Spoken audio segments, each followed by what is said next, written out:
Hello, hello, everyone. Can you drop a yes in the chat if you can hear my voice? This is Dusty speaking. Thank you so much. Got confirmation. Yeah, all right. Now everyone's awake. Welcome. All right, let me get our lovely presenter here on camera. I'm temporarily disabled. Folks being able to turn on their cameras and unmute just because we want to go over a couple things before we get started. And I know that Eri is excited to have some of y'all on camera tonight. Hi, Eri, how are you? Hi. Hey, everybody. Hi, Dusty. I'm so excited to be here. Yes. Okay, let me get you spotlighted so that everyone can see you. Perfect. Sounds good. Yeah, so I want to get started because we're about 9 minutes after and folks are still rolling in, but thanks everyone for being on time. Hello from Mexico, welcome. We've got like every time zone covered. It's amazing. I'm especially kudos those in Europe right now. That's a crazy hour to be on. Oh yeah, we got our loyal folks. Hey folks coming on cam. Yeah. So we just wanted to drop a quick disclaimer about being on camera. While the event is being recorded, you are not. And the way that works is I have Eri's video spotlighted. So at the end of this, it's just going to be Eri's image that is recorded. If you don't feel super comfortable with the possibility of being recorded and don't want to come on cam, we totally understand. Feel free to unmute when it's time. Ask questions along the way. Feel free to reach out to me. Tonight, my name in the Zoom chat is Goddess Divine. So if you're looking for Dusty, look for Goddess Divine. And I can help with questions or troubleshooting or anything back end. Right now, I'm going to let Eri take it over. Welcome back, Eri. It's been years. It's been years. Oh my gosh, it's so fun and so much has changed. I haven't taught a kink class online in a long time. Is that pulling this one up for the record? This is one of my favorite classes I have ever taught in the history of my career. And so when Dusty reached out to me, I was like, would you teach that class again? I'm like, fuck yes. Oh my God, so good. So I'm pumped, excited to have you all here. I love interaction.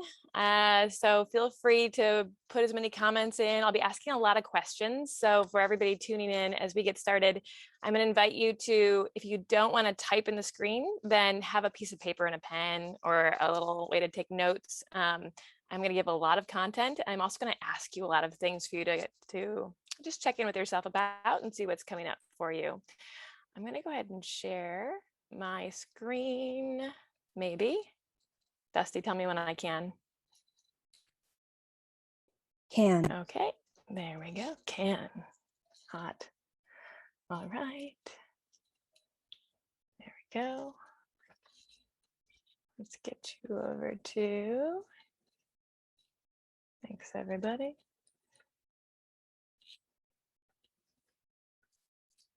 Ta-da! Can everybody see this? Are we good?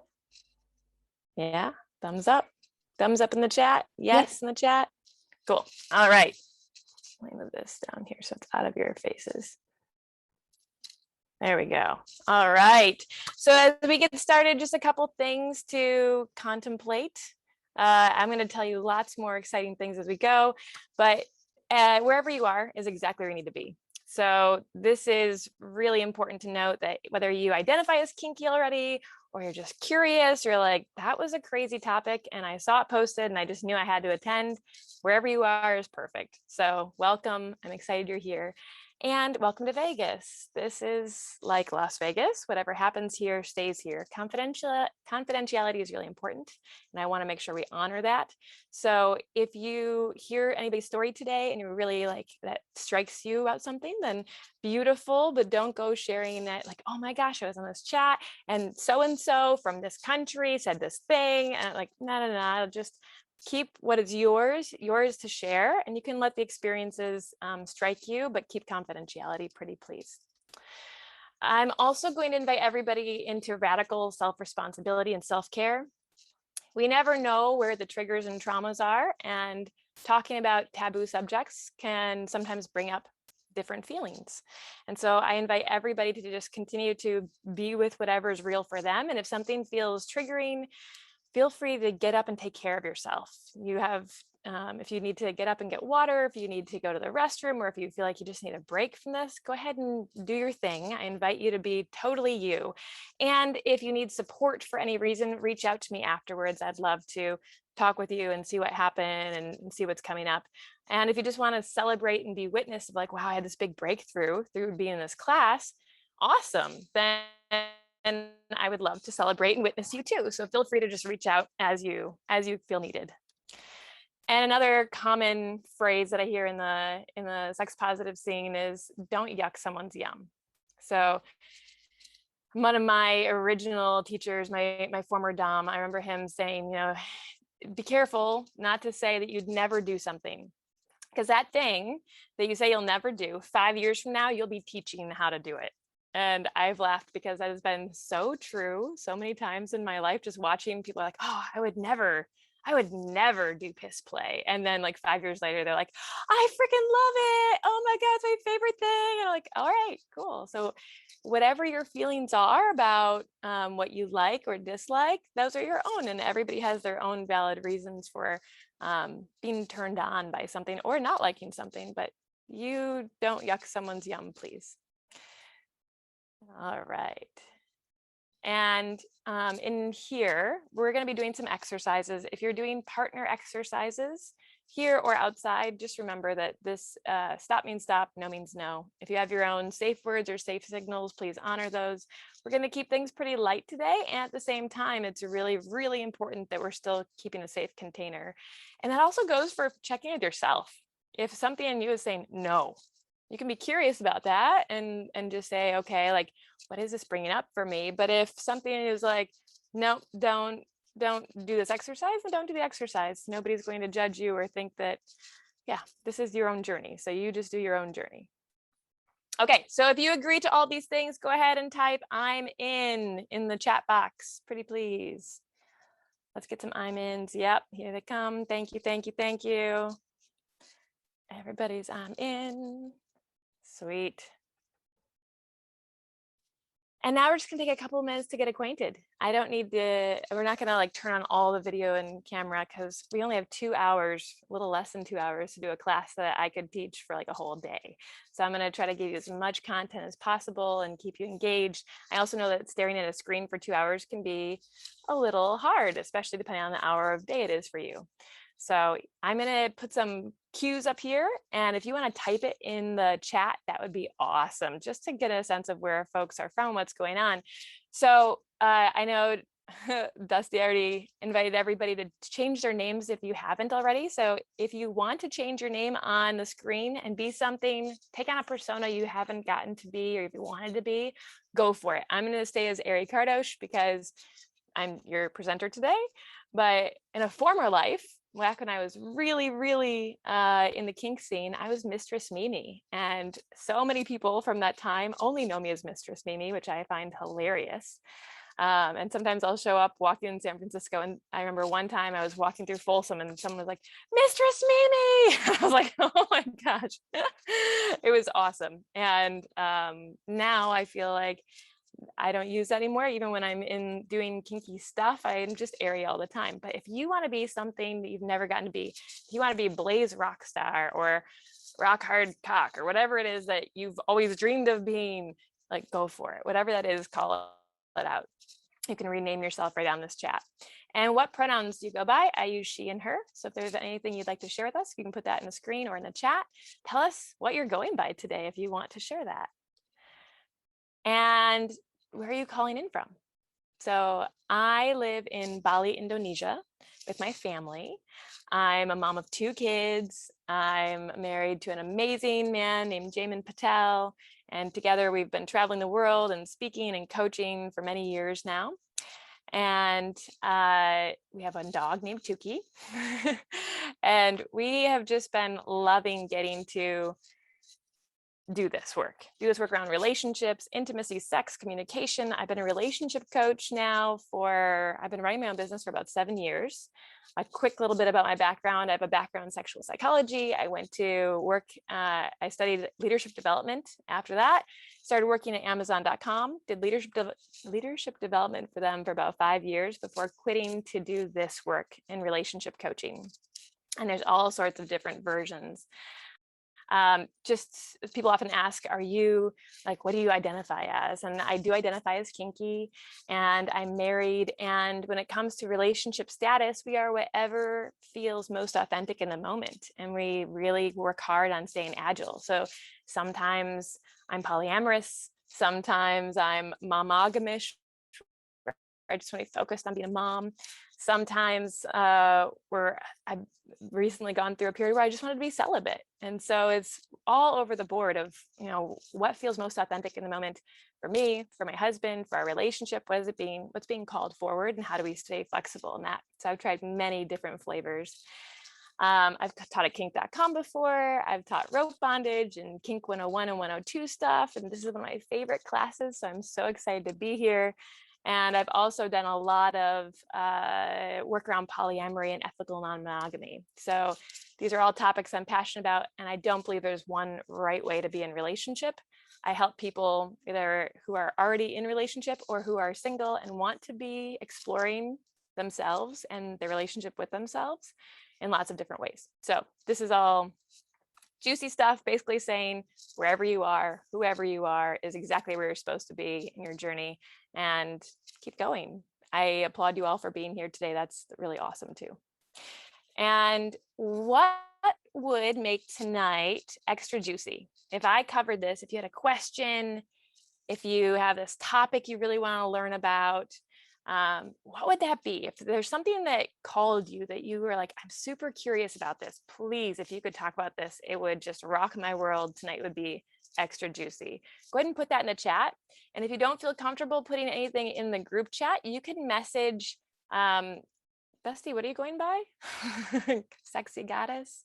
Her directly, and she can make sure she gets all the topics and lets me know. Okay. All right. Here we go. I see a few things coming in. Share what you want to with the group. That would be great. All right. Now we're going to do something that it's a really cool little check-in program. Before we begin, I always like to just make sure we know where we're at in terms of ourselves. So you want to take just a minute. I invite you to close your eyes and just tune inward for a moment, taking a few deep breaths. And just notice whatever is present for you. And just notice whatever emotions are here, whether maybe you're feeling super excited to be here, maybe you're feeling a little anxious. Notice if you're holding any tension anywhere, and just take a deep breath into that space. All of you is welcome. Whatever you're feeling is welcome. And if you can think of 2 words, and it could be 2 emotions, it could be a color or a texture or anything, 2 words that pop into your mind of how you are in this moment. When you're ready, take a deep breath in and relax. And go ahead and put your 2 words in the chat, pretty please. Where are you at today? Wherever in the world you are, what are your 2 words? My 2 words right now are thrilled and juicy. Thrilled and juicy. One of my favorite sayings is that fear is excitement without the breath. So I love to notice when I'm like, oh my gosh, I'm a little bit nervous, or I'm a little bit fearful. Just breathing into that and coming back into this place of how freaking exciting is it that we get to talk about this, that we live in a world where I get to have a global audience and we get to share our insights with each other. So tonight I invite everybody, thank you everyone for sharing where you're at. I just invite everybody to lean into whatever's present for them. Where you are is perfect. So I want to talk about how I'm not kinky. That's what I thought. That's what I thought for the longest time. I thought I am not kinky. I was raised as a good conservative Christian girl from middle America. And yet all my life I kept having these desires that I mean, from a very young age, I kept having desires that I couldn't figure out why or how I felt. I just felt really weird. And it wasn't until I was on a journey when I was living in Seattle and I met someone and I was talking to them about vulnerability and how I'm becoming a certified coach. And my homework is that I really need to get into vulnerability. And I asked her, I'm like, what's one of the biggest ways that you have done that kind of work? She said, oh, easy. Kink and BDSM is like the fastest way into vulnerability that I know. And I was like, what? Those two don't match my mind, vulnerability and kink. And I had all sorts of stories from my childhood about how that's fucked up and I would go to hell if I explored that. And it was really a lot. And at this point in time, I'm already identifying as polyamorous. I'm already, doing crazy things in the world, but kink felt really distant, like really crazy. And I ended up through a wild series of events, which would take us an hour of storytelling, discovering kink and being welcomed into a really beautiful space where I got to learn about the power of healthy kink and exploring that with other people, consenting adults. And the more I learned, the more I thought, oh my gosh, I think everyone's just a little bit kinky, just a little bit, maybe a lot.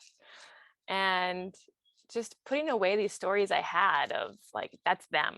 I'm like, no, we all have things that we can be curious about. And I think that one of my favorite aspects of kink is it's kind of like the playland for adults.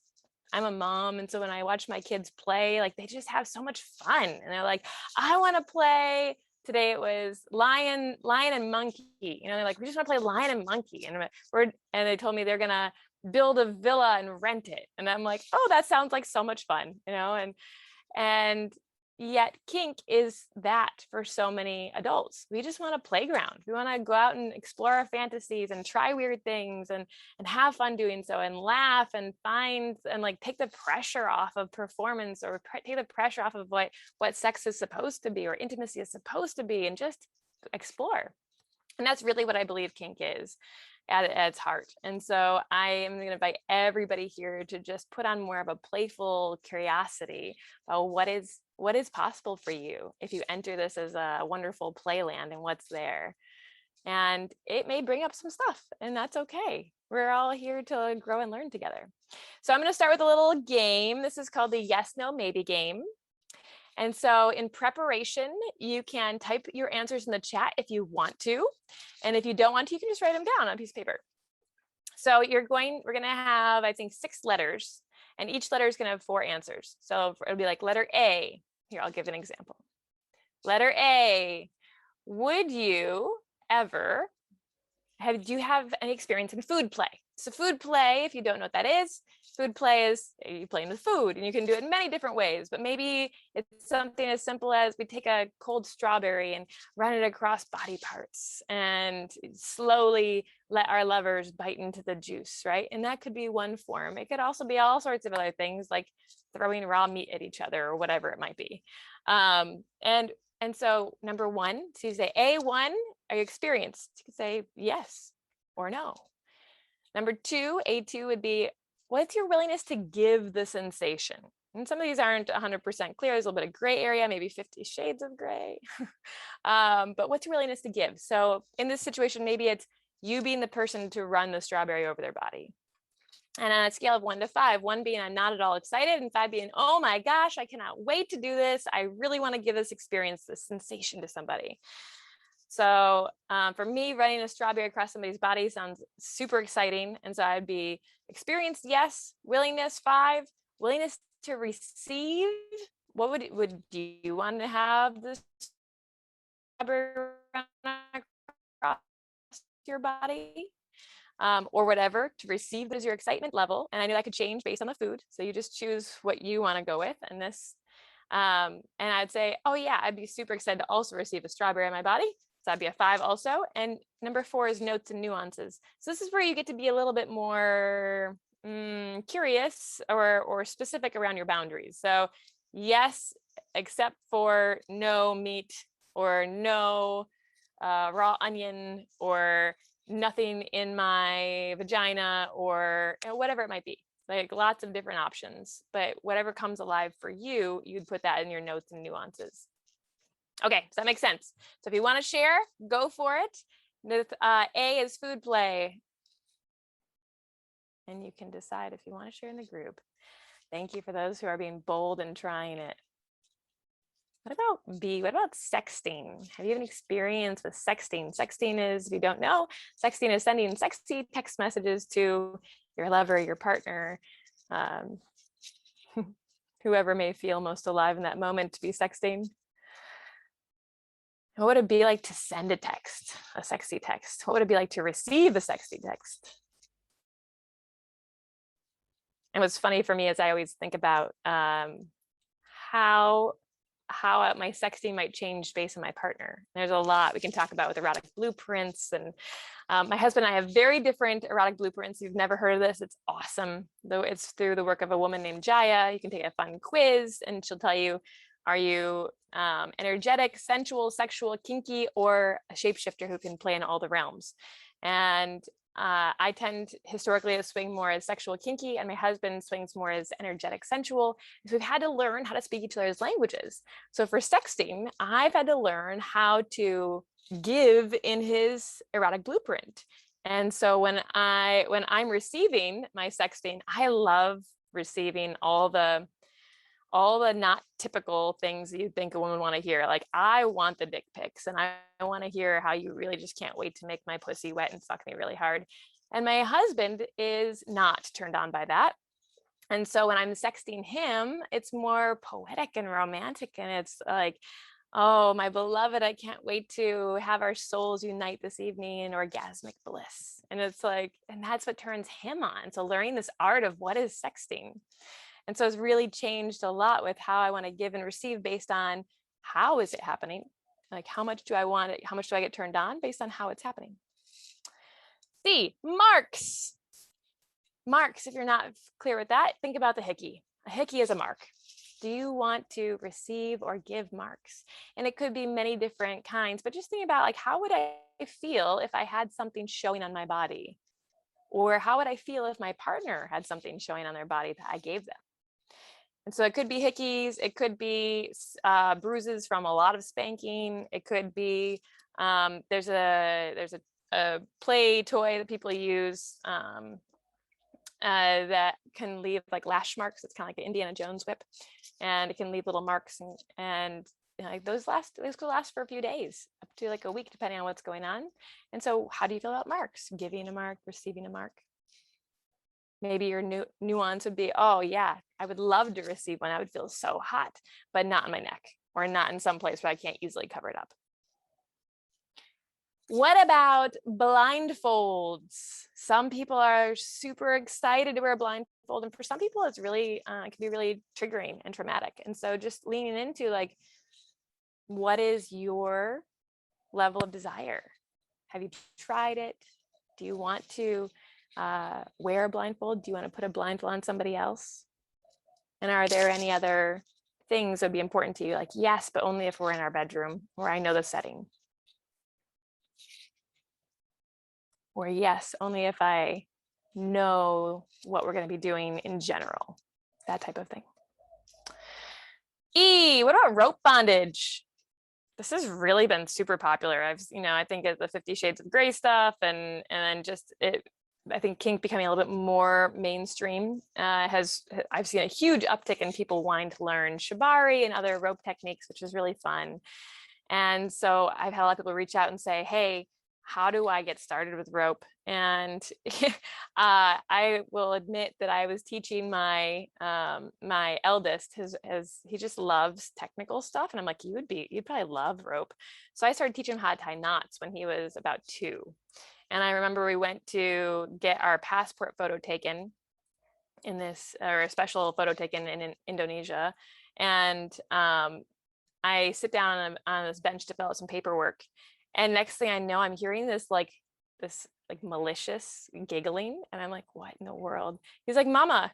And at this point, he's probably about 2.5, 3 years old. He's like, Mama, he's like, can you go over there? And I'm like, this is really weird. Why do you want to go over there? He's like, come.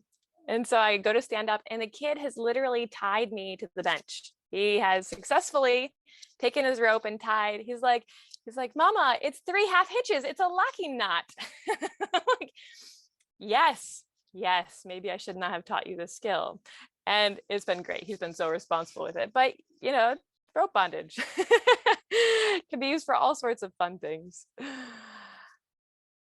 And finally, saran wrap. I just was looking for a less common. There are so many kinks out there. You can turn anything into a kink. But I was looking for what was a fun one that I've seen. Saran wrap. Can you imagine being in some sort of bondage where maybe your whole body is saran wrapped, like the suitcases at the airport, right? And like you can't move, and it gets hot and you start sweating. There are huge festivals all over the world and conferences that you can go to learn more about kink. And I remember going to I think it's called Kinky Fest, and it's in Portland a while ago. And one of the most amazing classes I've ever taken, I can't remember their names, sorry. But I remember that they did this scene where she wrapped her partner's head in saran wrap, and she was talking, and she did a hole for the mouth so she could breathe. We want safety. Safety is really important. And the whole audience could see her beginning to sweat. And they were talking about how their kink is to find the weirdest, most ridiculous and hilarious things to do together. And that's part of their bond. And she'd been trying to come up with a new, weird, fun thing to do in front of an audience. And so this was her testing it out. And so her partner's beginning to sweat, and she's got this saran wrap going on. And we're all like, oh, where is this going? Where is this going? And next thing I know, she pulls out a package of Pop Rocks. If you know those candies, like they get wet and they start exploding in your mouth. And she opens the saran wrap at the top and pours it down. You can just see the Pop Rocks like sliding down her partner's face. And then you could just hear the explosions going off all around her face. And we were dying laughing. Her partner is dying laughing. And we're all like the room just breathed again. It's like, you don't know what's going to happen. But it made for such a beautiful, fun bonding experience that I'm sure they're still talking about today. Like, remember we were teaching that class, I pulled out that surprise, like new sensation play together. So something to consider. Would you try saran wrap, and under what circumstances? Pop Rocks or none? Deep breath, everyone. If you notice you have questions coming up, please let us know. Dusty is collecting those for me. And if there's anything important, like if I'm missing anything that feels really urgent for us to pause and just talk about, she'll call it out. Otherwise, we'll be collecting most of the questions for the end. All right, so I want to talk about the 3 keys to spicing up your sex life and adding a little kink to your connection. And this goes for so many different areas of your life too. I really want to make sure you have some takeaways, whether or not you decide to explore kink after this class, or you just want to go deeper in your relationship. All of these will be helpful for you. Or the other word outside of kink is vanilla. If you want to be not kinky, the term is often called vanilla. And so whether you're like, I actually learned that I'm more vanilla, or identify as more vanilla, and I like that, that's great. So whether you identify as kinky or vanilla, or wherever you are, sliding in between, whatever your flavor of the moment is beautiful. So here are the 3 things that I want to really bring into your awareness today. First is consent. Everything that happens within healthy kink is consensual. We're looking for, how do you actually take radical responsibility for yourself and for the situation you're allowing yourself to be in. And a lot of that comes through self-awareness. So for me, kink is really sacred. I don't just do it with anyone. I don't just do it anywhere. I really make sure that I am with people I trust, and that I have gotten really clear on what's going to happen and what my boundaries are, and that I know how to speak my no. And I know how to signal when something feels, I call it a wobble, when something feels a little off. And this is really important. And I don't see enough classes out there about how to train people to receive sensation. I see a lot of, so I'm a switch. I sometimes in the more dominant role where I give the sensation, and sometimes I'm more in the more submissive role where I receive the sensation, and I can go back and forth. But my deepest love and joy is in really being able to submit. And so I don't see enough classes around how do you fine tune that skill? How do you really make sure you can tune in? And so when it comes to self-awareness, I think a lot of it has to do with self-care and really understanding how to communicate and express your yeses, your fuck yeses and your nos very clearly. So when you're engaging with someone, making sure that you have full consent for wherever you're going. We'll talk a little bit more about that. You can take whole weekend classes on consent. So this will be just the tip of the iceberg. Second is curiosity. Again, this is about going back to playfulness and like not knowing, not following the recipe. We all have recipes, especially if you've been in any sort of physical relationship with someone for a long period of time. I've been married for many years now, and I can't even think of the number. We get married every year. We have a wedding ceremony every year because we believe that we're new people all the time. And so we're coming up on our 6th wedding together. So I've been married to my husband 6 times. And it's just really juicy to always be exploring of like, who am I now? And who are you now? And who are we now? And so the same goes for when you're bringing in intimacy, whether it's deep physical intimacy or deep emotional intimacy. There's so much possible. And so continue to stay curious and like, what is this moment? What's possible in this moment? Who are you in this moment? Who am I in this moment? And not getting stuck on, oh yeah, but we did it this way last month, and we did it this way when we met, but really kind of into like, all right, how fun is it that we get to grow and change? And that I don't always know what recipe we're following. And so just staying with that curiosity throughout and not taking other people shifting as so personally. And then finally, communication. God, there's nothing sexier than great communication. This is what I've been teaching for over a decade now, and I absolutely love it. But really being clear on what do you want to share? What's coming up for you, and not just letting the moment pass you by. Like if you feel that something's off, expressing that. And then after you've done we call it a scene. So if you're going to try something new together, try something playful together, that maybe something you haven't done before, exploring kink together, this time period that you're playing this land is your scene. And when the scene is done, how do we reconnect? And how do we talk about what came up for us? Maybe we take some space to journal. Maybe we have some aftercare where we're sipping, warm tea and cuddle up in a blanket and just holding each other and breathing and processing what came up through that experience. Also, I haven't called this out, but since this is an intro to kink type event, kink doesn't mean it has to involve sex. Flat out. I have had many kinky scenes that have not involved sex. It is really exploring something more taboo with other people or with yourself and just letting it be whatever it wants to be. Sometimes it'll bring up erotic energy. Sometimes it won't. Sometimes it will really increase your desire to penetrate or be penetrated. And sometimes it won't. Sometimes you can find such joy and completion and finally getting to wear the furry animal costume and run around spanking people with dildos. And that's your kink. And you finally got to do it. And that's it. That's all you really want to do. And you feel so like such release from that. So whatever your thing is, just know that it doesn't have to involve penetration. And if you hear that somebody's into kink, it doesn't necessarily mean that they have lots of they're getting fucked a lot, or that they are fucking everybody, or they're fucking it all. Like we can't make assumptions. Everybody's kink is their own. All right. So consent is sexy. When I used to teach this class in person, we played a game. It can be really fun. I welcome you to do it at home. I'll just briefly describe it. But basically, you stand across from your friend or your lover or whoever it is, and you practice bringing them here, saying, hey, come here, but not with your voice. You just, and then when you want them to stop, you just stop. So they're walking towards you. It's like red light, green light. And it's like, and you see, where do you want them? Where's your comfort zone in that moment? At what point do you feel your bubble? At what point do you let them cross your bubble and just feel that experience? And then you can always tell them to back up. And it's a really fun exercise to do, especially if you can do it with multiple people and switch roles and just see how your body reacts to different people and how you engage with them, like how you choose to let them in your bubble or not. So just some fun stuff to play with. We're not going to play that right now, but you can consider that as part of your potential homework if you want it. By the way, I call homework invitations most of the time. So anything I say today, I invite you to consider. I invite you to consider trying out. I'm not your mom. I'm not your teacher. I'm not going to punish or reward you for anything you decide to do. I'm not going to come find you anywhere in the world. And I like to joke that spankings cost extra. So you can reach out to me if that's what you want to organize. But really just doing your own homework, your own invitations, if they speak to you. And if something I say today really lands and you're like, this is awesome, finally somebody understands, write it down, let me know, let's celebrate together. And if you're like, that was total like BS, that did not resonate with me at all, okay, let it go. Let it go. It's okay. Move on.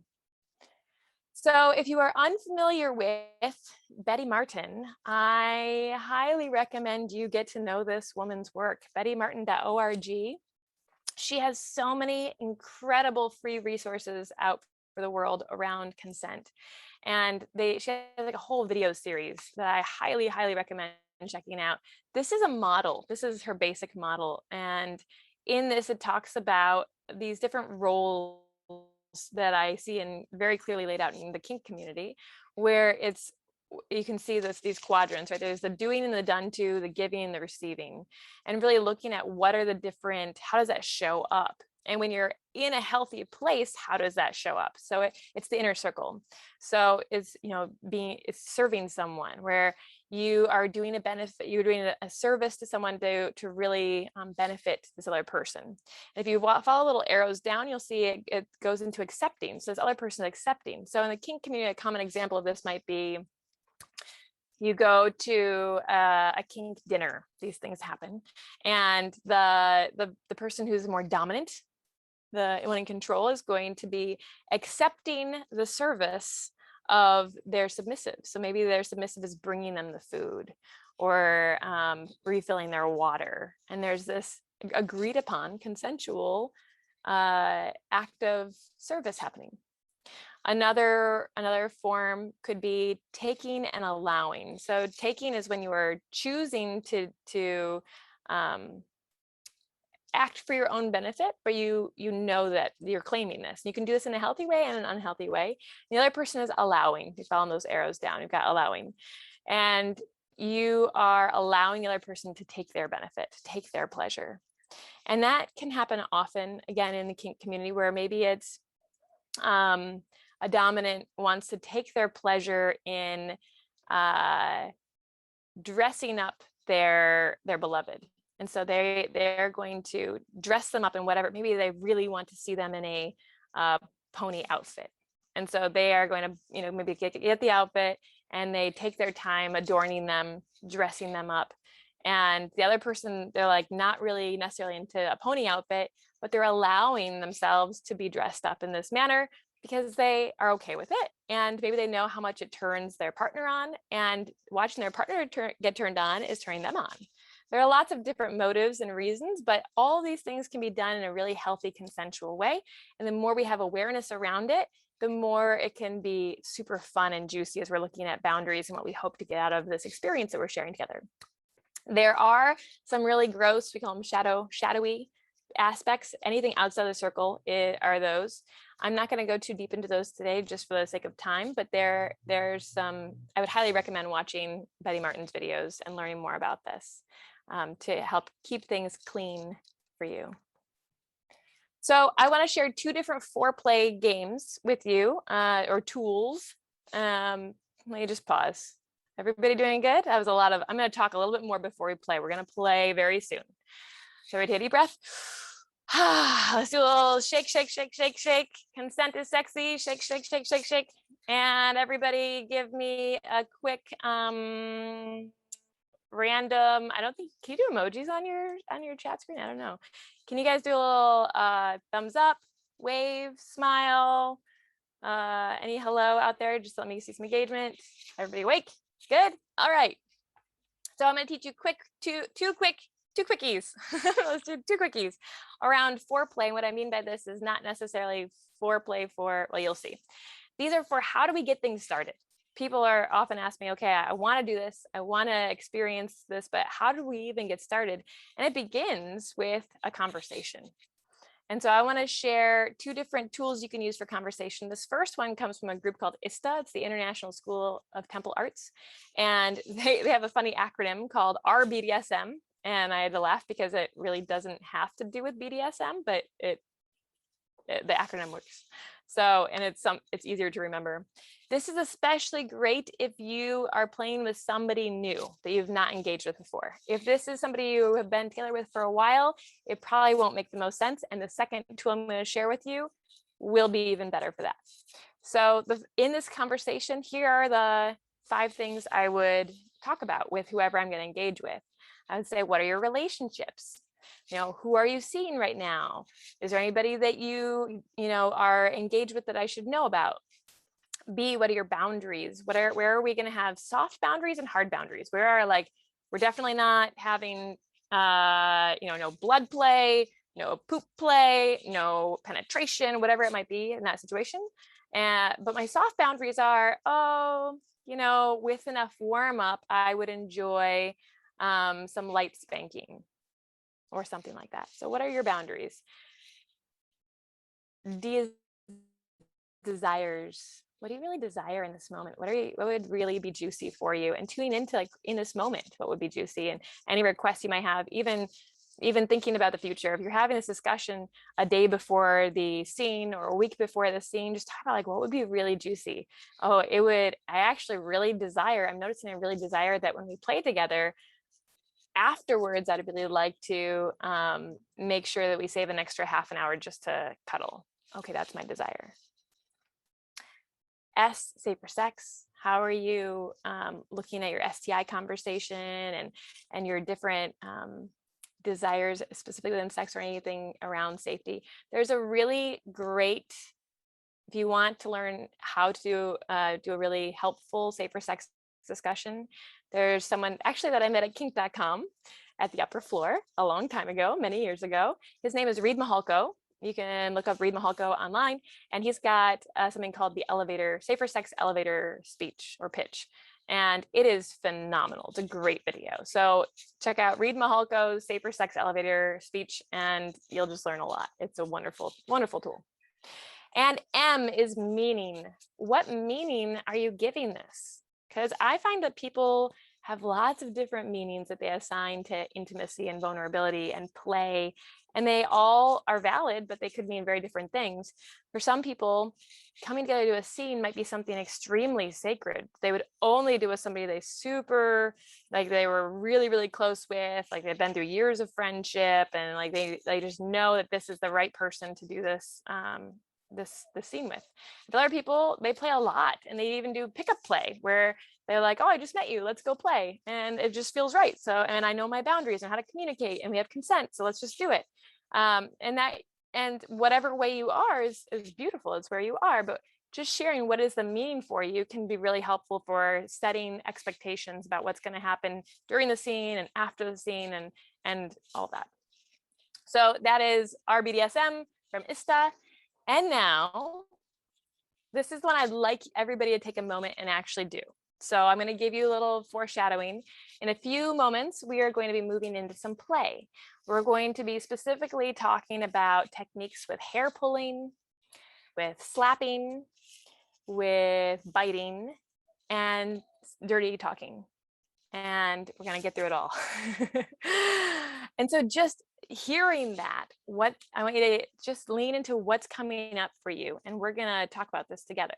So you can write down your answer. You can share it in the chat if you want to, or you can just write it down for yourself, or share it with your friend, practice buddy, beloved, whoever, if somebody's there with you, or keep this for when you do decide to do this with someone. And you can do all of these by yourself. We can pull our own hair, we can bite ourselves, we're going to do stuff that you'll see me doing it all to myself too.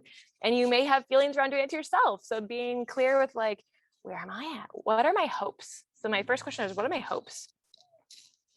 What are the things that I really hope will happen in this class? What are the things I really hope will happen in these next little scenelets we're going to do, and this play we're going to do? And then what are my desires? And these could be, there's a nuance to this, but if I'm looking at a bigger picture, the my desire, my hope might be that, oh, I feel safe going to a play party. And then when I get to the play party, my desire would be to have my feet worshipped. So getting really specific, like, that's my desire. And then fears. What's coming up for me? What's feeling really like scary? Or what, like, where am I like not breathing, thinking about that? Our breath is a really beautiful indicator of how we're actually doing and where we're at. And how much we feel safe. So noticing our breath and coming back to it when we're not feeling grounded or starting to feel nervous. So what are you feeling nervous about? What are you feeling scared about? What are your fears? Maybe I'm afraid that if we do this scene that I'll lose control. Maybe I'm afraid that if we play with this thing, I'll discover that I actually love this thing I've been thinking about for a long time and holding back on. Maybe I'm afraid that it's going to cause disconnect in our relationship, or you're going to think that I'm really fucked up. Whatever it might be, like whatever is present, just lean into speaking our fears. Maybe I'm afraid that if we do this, then the next day you're not going to call me. And then what are our boundaries? I mentioned briefly soft and hard boundaries, but what are your boundaries? And they can shift. So this is one of my favorite tools to use when people come to me and they're like, Eri, we want to have a threesome, or we want to have a moresome. How do we get started? There's a lot of different things we do, but when the opportunity presents itself, this is what we do. We sit down and we talk about, with all the people who are going to be involved, what are your hopes, desires, fears, and boundaries around the situation? And then the day of, we check in again. What has shifted in those weeks since we spoke? What are your current hopes, fears, desires, and boundaries for this intimacy we're about to explore together, for this playtime we're about to share? And just get like letting that out and letting it be real can help everybody relax into like, okay, we're all human. We're about to have some fun or explore together and maybe experience some intensity, maybe not. It really depends. We'll see what we create. And you can shift those things.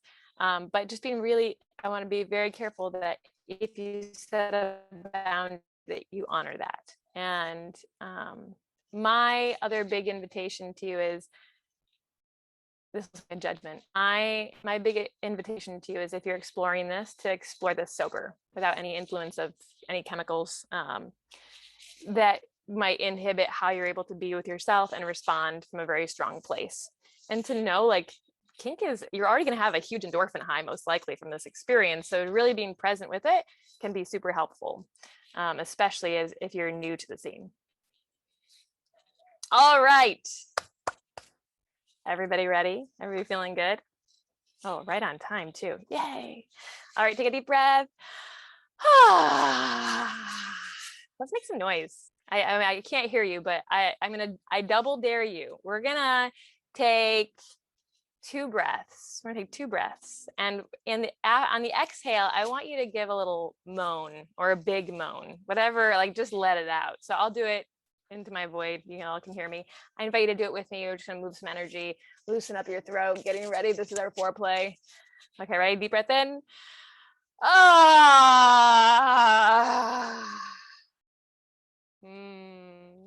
I'm imagining so much moaning, and I'm kind of like, why am I not unmuting? It's okay. Here we go. One more. Deep breath in.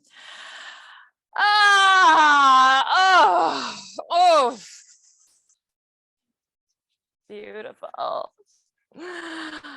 I think at the end, I'm going to have to hear you all moan. So save one for me at the end if you can. All right. So let's get curious.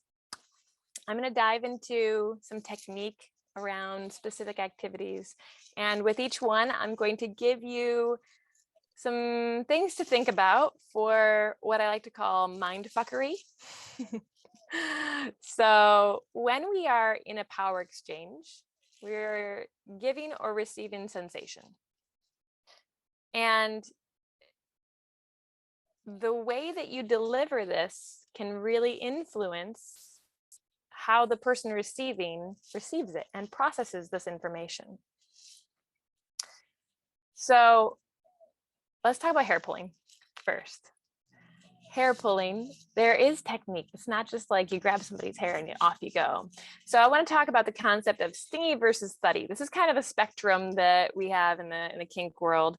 And you'll see, I'm going to apply it to everything we talk about, but in terms of the stingy versus thuddy experience on the spectrum for hair pulling, everybody, I invite you, if you want to try, and go for it if you want to, take your fingers and just pinch some of the small front hairs in your head and give it a little pull. Give it a little pull. Ouch. A few of you might be like, oh yeah, that's hot. And I'm guessing the majority of you are going to say, not my thing. That doesn't feel exciting or erotic or juicy. Wherever you're at is you, and it's beautiful. But this would be a little bit more on the stingy end. It's like, ouch. I would not want somebody like try to pick me up by this little piece of hair. Whereas thuddy is going to be more of a deeper feeling, like more of a less pinchy. So if you have hair, you can do this to yourself. If you have long hair, you can do this to yourself. If you do not, I'll give you another thing you can do in a moment, but you can take it all in a ponytail and you can see like, where does it feel best to just grab in a ponytail and pull, like lower, higher up on your head, right? Like just figuring out what feels really good. And positioning can make a big difference. If you are going to give the sensation either to yourself or to somebody else, but especially to somebody else, and they have hair, then what I encourage you to do is take your hand, and you can kind of see in this picture here, but you're going to slide it up the back of their scalp, grab, let your fingers really get up in there around the back of the head, and then you're going to curl your fingers under so you're getting a good handful. And then from that handful, the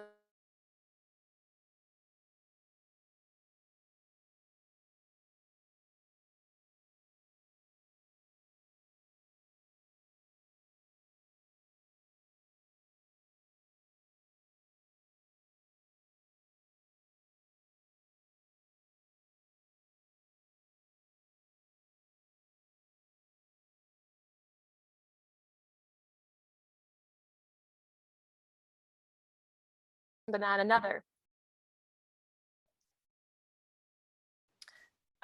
So Dusty, everything good? Sorry about that. It's okay. Just checking. So what I want you to do is just slide your hand up, grab that handful, and then you can gently move the head back and forth. So on myself, I'd slide my hand up in my hair, grab a whole handful, and I can move back and forth, feeling how much control my hand has of my head.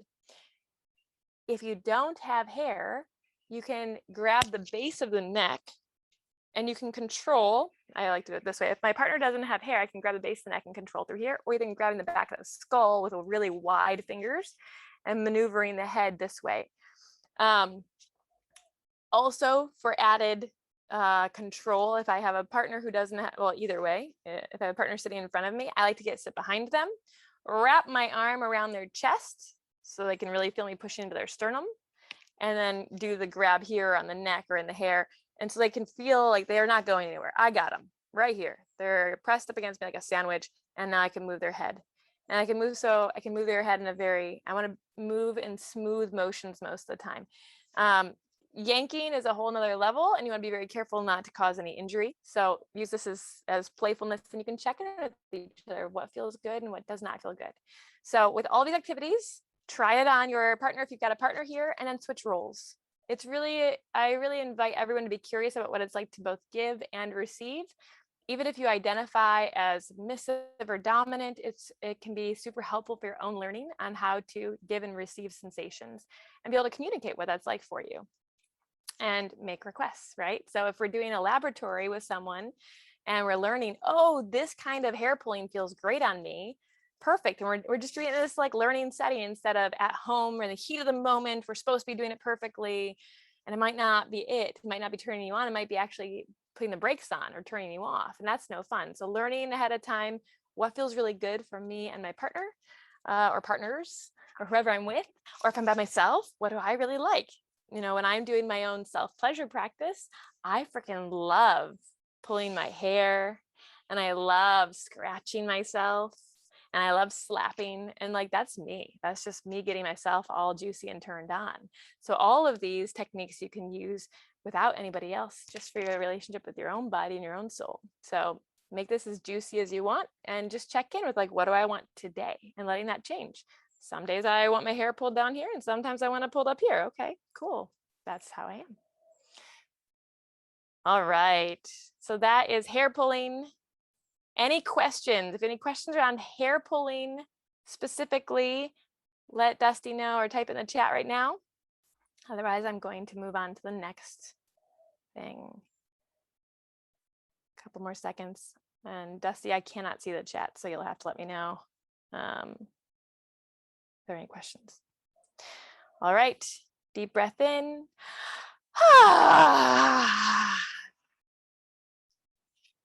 All right, let's talk about biting.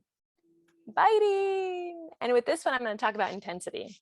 So when we are sharing a sensation play, we'll call it, another factor to consider for mindfuckery is intensity.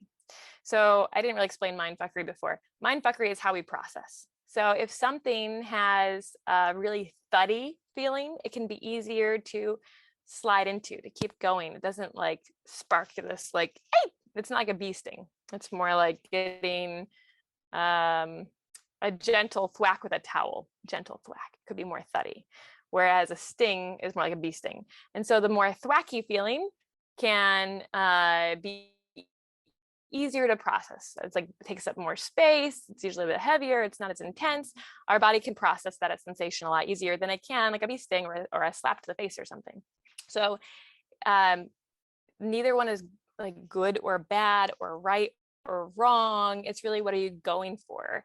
And so if you're trying to bring somebody to a really intense place and you've agreed upon this, it's oftentimes referred to as subspace, where the person receiving the sensation just gets sent into another planet. Like there's just so much going on. They're so high that they kind of like have this very euphoric or out of body experience almost. And it can be very, very pleasurable.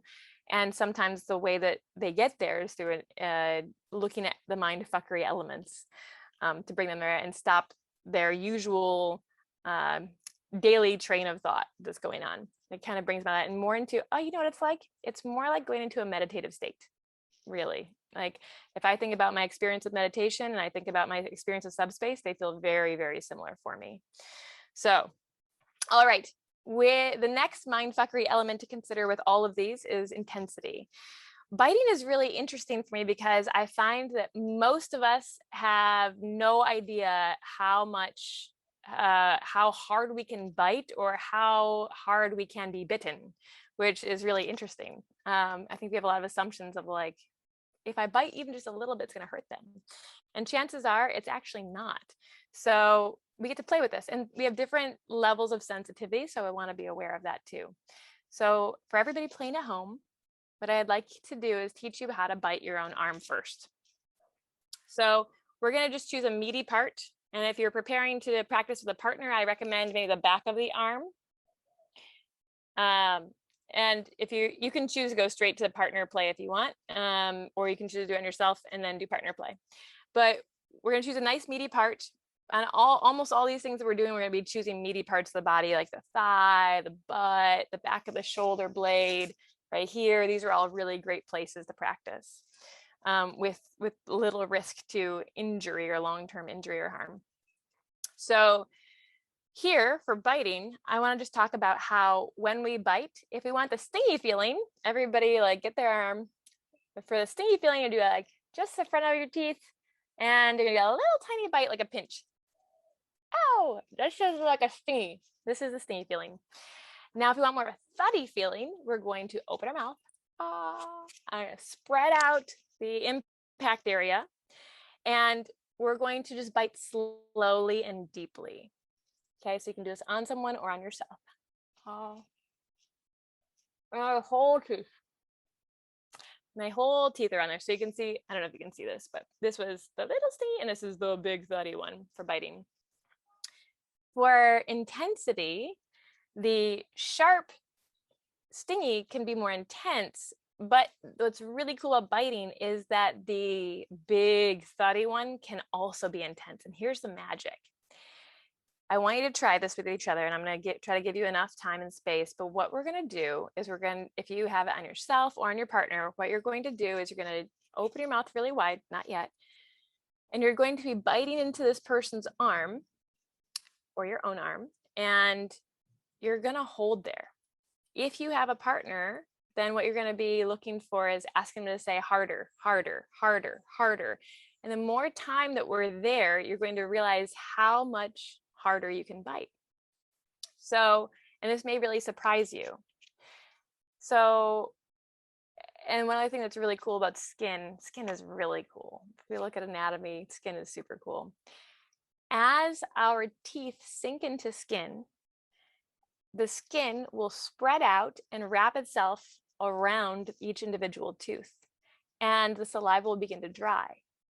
When this happens, then oftentimes the person receiving the sensation can just settle into breathing and take a lot more and take more and more and harder and harder and harder of the bite, and it keeps getting deeper and deeper and deeper. And then the moment you're ready to let go, I invite you to snap it off. Make sure it's okay with your partner, but you're just gonna go, pull back quickly. And your skin will get a little sting, a little zap, because the saliva all dried. And it's a really interesting experience. If you're not into stingy, just request a slow release. It will still feel a little, you'll still get sensation, but not as much sensation. So first round, whoever's going,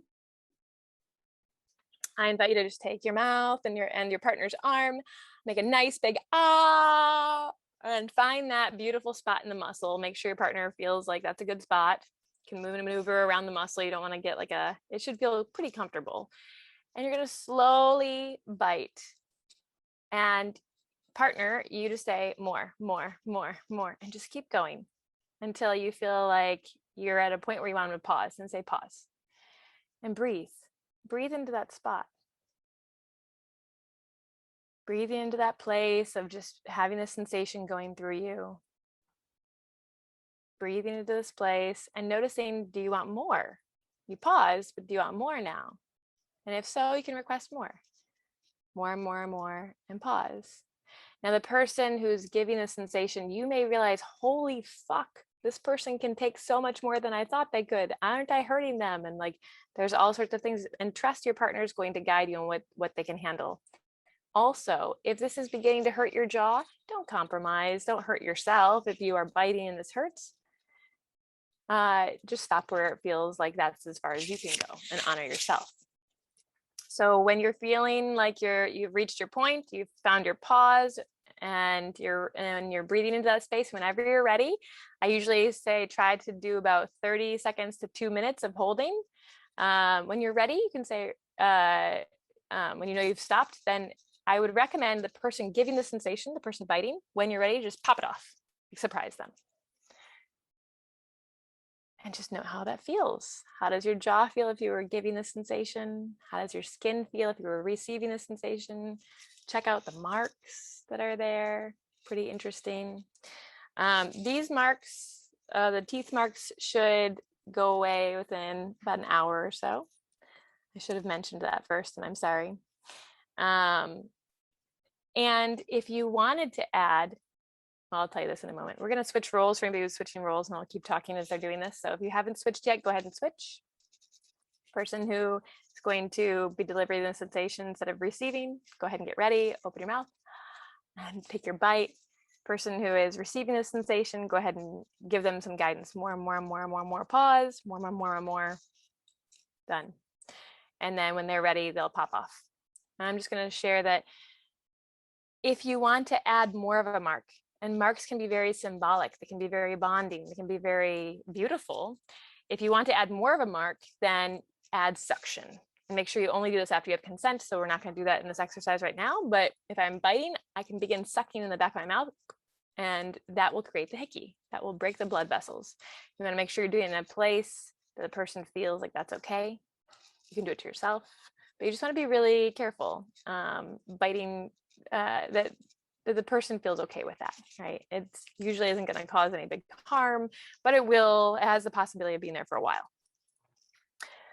All right. Hopefully everybody got through. A chance for everybody to have a turn. If not, add this to your list of invitations to try at home later on. And it's really fun to try in different places. Like, what is it like to bite on this muscle of the neck? What is it like to bite on the butt? What is it like to be bitten on the inner thigh? And how does it shift? And how does it change? So looking at biting and intensity. Any big questions around biting or the concept of intensity?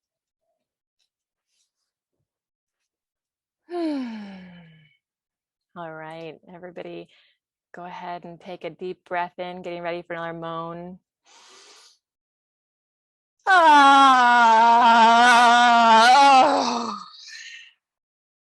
And we're going to move on. Before I talk about slapping, these are a few important tips for sensation play. One, you can create a safe word. You've probably heard of this before. You can create a safe word or a safe signal. This is any word that you wouldn't normally use. And this could be, and usually the way it's used is a way of saying stop. Like, whatever's happening right now, just stop everything. The really common way of saying is red light, green light, and yellow light. And so green light is, yeah, keep going, this is great. Yellow light, something's a little off, we just need to adjust it. Maybe there's a hair in my mouth, but my hands are tied and I can't get it. Can you please get it out so I can be really in the moment? Unless you're into weird mouth hair play and that's your thing, and then fine. And then red light is like stop. Whatever's going on, stop. If I'm doing like rope bondage, if I have somebody tied up and I hear a red light, I get them out. I take them down immediately. Everything's untied. Scene is done. So what is your safe word? If you have, like, it's really common to make up, for some reason, I know lots of safe words that are 3 syllables and usually like to do with food, like blueberries. So you make up yours, whatever feels good to you. Another thing you might want to do is have a safe signal. So it might be like time out. It might be like pushing on the nose. It might be anything that feels good to you to like have as a signal of like stop. Sometimes people are challenged to use their voice, and that's something I explore with them a little more, like why, what's coming up for you. And sometimes we can't use our voice. Maybe we have a ball gag in our mouth. So we can't talk, we can't say our safe word. Then what is our signal? Maybe it's like snapping our fingers or something, so we get the attention. So deciding what is your safe word and your safe signal that you're going to use can be really, really helpful. Also, I'm about to move into sensation play around slapping, and slapping can, it's like biting. Slapping may amaze you about how much the skin can take, especially if there's proper warm up. And so we also don't know what how to calibrate oftentimes, unless you do a lot of kink, and even then it's nice to calibrate. So one of the tools I use when I'm playing with somebody, it doesn't matter if I played with them before or just this is again today. So whether they're brand new or we've played 800 times and I just want to check in with where they're at today. So what I do is if I'm delivering the sensation, so in this case where we talk about slapping, let's say butt slapping. So if I'm going to deliver the butt slap, I may do, okay, so I'm going to give you 1 slap and I want you to let me know on a scale of 1 to 10 how hard this feels to you. And so I will deliver maybe what I think is usually 3, 4, or maybe 5, but I try to stay on my level of 3 or 4. I deliver that and I say, okay, on a scale of 1 to 10, how intense was that for you in this moment? Because our bodies change all the time. And they might say, oh man, that was like a 9. I'm like, oh, okay. Now I know that's a 9 for them today.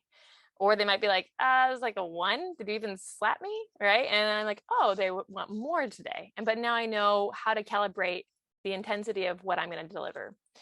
And this can be really, really, really helpful information. And then I can check in and say, on a scale of, like on that scale, what's the highest number you feel like receiving today? And they might say, oh, that's it. Like, I really want to hang out around 2s. I want this to be more of like a gentle experience, more of a meditational experience. And so getting their input of like, what are they desiring can also be really helpful for what kind of scene I'm creating. Sometimes I help create really cathartic scenes. Maybe somebody had a really rough week at work, or they lost their kitten, or something happened, and that can be really triggering. And sometimes they just want to feel safe to relax and exhale and be vulnerable. And so our big scene, our big spanking scene may be something like I'm gently holding them, giving them just rhythmic pats on the bum so that they can zone out and feel just taken care of. And they can go into that meditative state almost of like hearing a drum and just zone out. And other times it's more intense things like you see in the movies and whatnot. And all of that just depends on the moment and what's real and alive for that person. This is not a performance. This is really about taking care of each other's hearts and being playful. The other thing I like to use as a tool when I'm delivering the sensation is I like to say, you have 10 of whatever I'm doing remaining. So you have 10 slaps remaining. Only count the ones that count. So I'm going to ask that person who's receiving a sensation to count out loud numbers 1 through 10. So I'm delivering a slap, and let's say I hit them one time, and they might say 1. But if I hit them again and it wasn't the ones that count for them, if it wasn't hard enough, they won't say it. So maybe I hit again, but they don't say anything. And again, they don't say anything. And then I give them a really good one. And they're like, 2. I'm like, okay, that was number 2. This is a really interesting tool because I'm the one in charge. I'm the one with the power, but I'm really, they've got the power. They're at the bottom pretty much always has the power. It's a really interesting thing. It looks like the person in charge has all, like the dominant, the top has all the power, but really at any point in time, the bottom, the submissive can say stop. And so they have all the power. And so you giving them the power to count allows them to communicate with you without getting out of scene, without breaking the scene about where they're at and how much they want to keep going. And so maybe if they're just feeling tired and they're like done, I could be just doing little light taps and like 1, 2, 3, 4, 5, 6, 7, 8, 9, 10. And when the scene is done, they completed it, right? Or maybe they just want to go even deeper and they want more intensity and they're driving that. And I'm like giving them the wallops and they're only counting every third wallop. Okay. So it really is a fun way to do some, to play with power in a juicy way that lets you both be in communication without breaking the scene. Stuff to think about. Okay, another big deep breath in. Get your moan ready.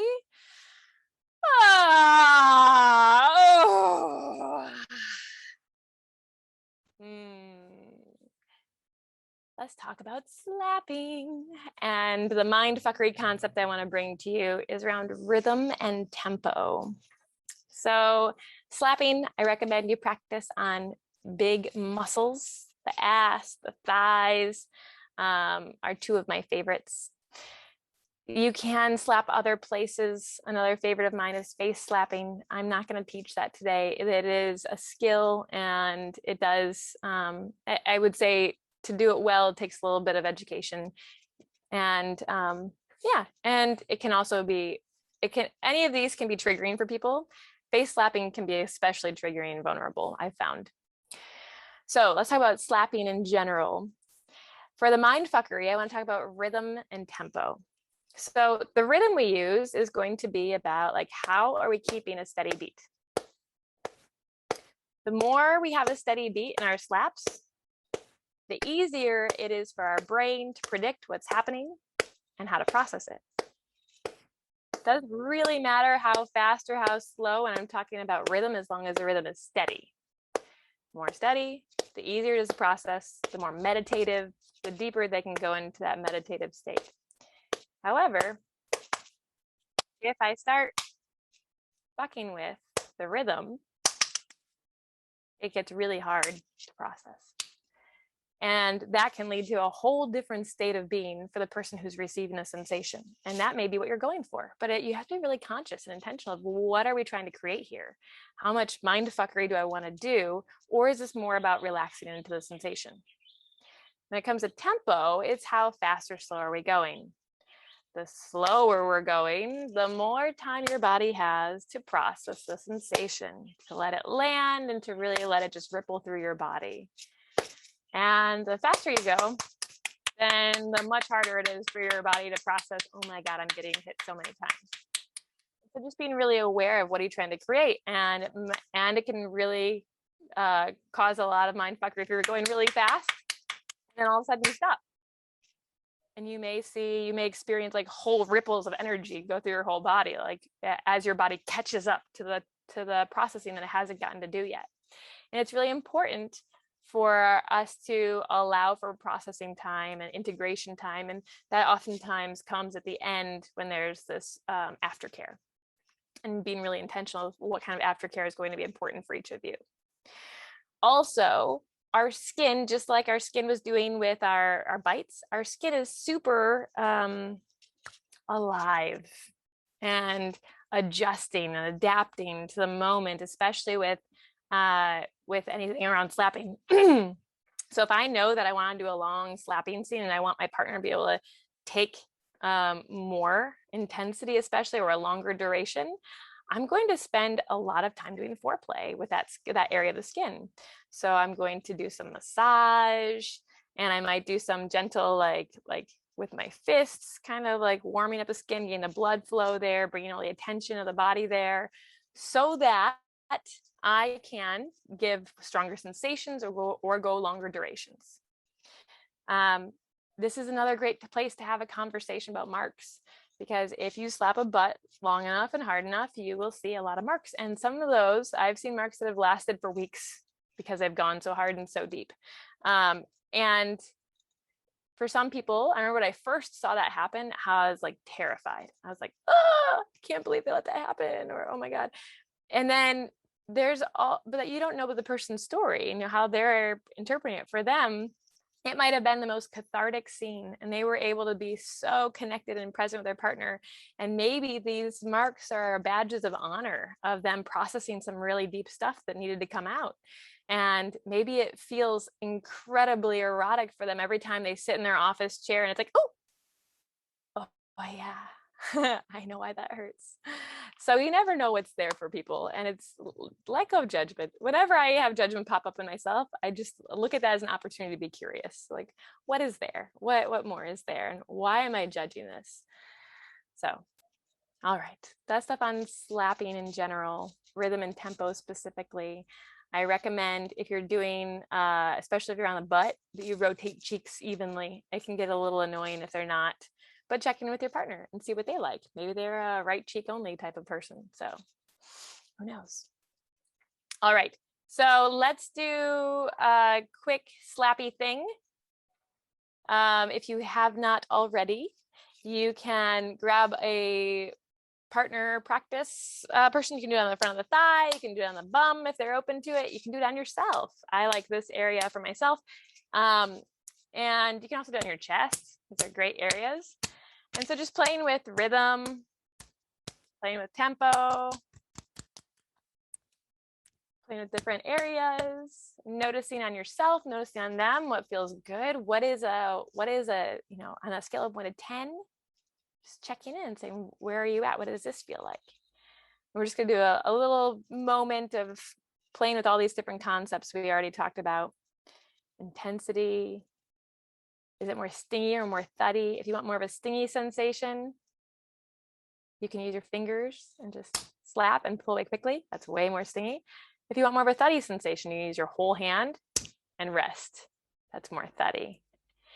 When it comes to mind fuckery in this place, the thuddy is more easily processed than a stingy. Ouch. So taking a moment to play with that. And there's so much, but there's like 3-hour-long workshops we can do on just slapping alone. So when you are feeling ready, go ahead and switch roles if you have not done so already.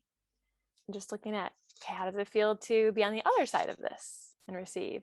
If you're at home and you're not with a partner right now, switch to a different body part. Okay, well, I tried it up on my chest. Now let's get our butts out. Oh, yeah, how does that feel? Oh, what about stingy on there? What about hard and just thuddy and letting it sit? What happens when what is that whole meditation thing that she was mentioning? If I just kind of like let myself find a nice number, like, oh, this is like a 3 for me and it feels great, and I like this rhythm. What is it like to just let my brain shut off and just pay attention to the sensation that's happening on my bum or wherever it's happening? Breathing into it. Can I relax my body into this? Can I intentionally relax the skin that's being touched? Can I intentionally relax the muscles around my eyes while this is happening? Can I intentionally relax my belly? How do I let this really become something juicy and deep if you're trying more of the meditative? I really firmly believe that pain are just sensations, and they all have messages for us. And some messages will be like, stop right now. And some messages will be an invitation for curiosity and going deeper in yourself, deeper in understanding. I've been through childbirth a couple times, and I can tell you that it's all about how you, for me, it was all about how I interpret the sensation that really influenced how things go, how things went. All right, questions on slapping or rhythm and tempo. These can be used in all of the different things we were playing with today. Are we feeling good? Okay. Okay, deep breath in. We're having lots of little moans today. Let's save your you don't have to save it, but I want to hear your best orgasm moan at the end. It's my request if you're willing to play. All right, deep breath in.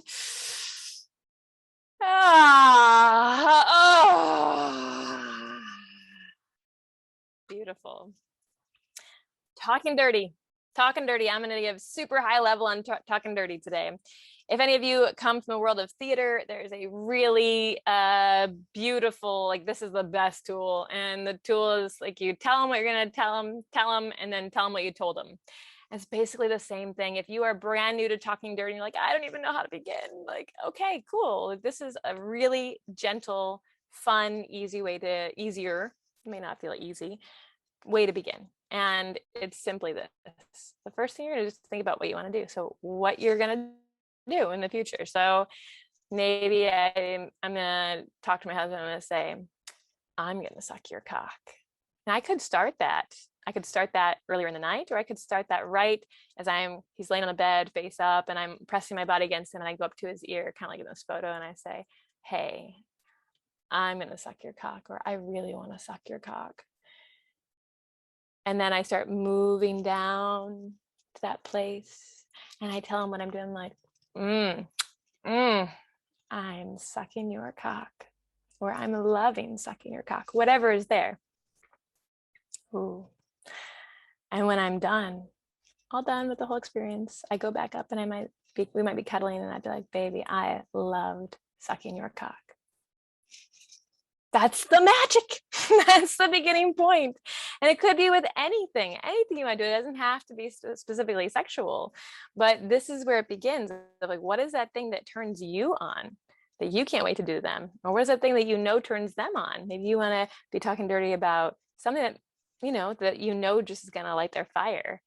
And this is the whole process of how do you be in that space? How do you keep it simple and communicate really from this juicy place, but without overcomplicating the thoughts of like, oh, and how do I word this and do that? And it's really that simple. And there's far more we can do with this, but this is a really juicy starting place that I find it's easy for people to get started.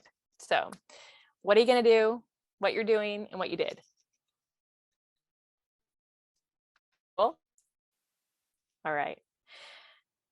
Woo, we covered so much in one class, and I want to make sure, we're so good on time. I was like, I really want to have at least 30 minutes for Q&A, and we have exactly 30 minutes for Q&A. And at the end of this, I have homework for each of you, invitations for each of you. So I want to save time for that. And I'll tell you more about how you can follow me and all of that bit at the end. So I just want to pause here. Everybody take a deep breath before we start Q&A.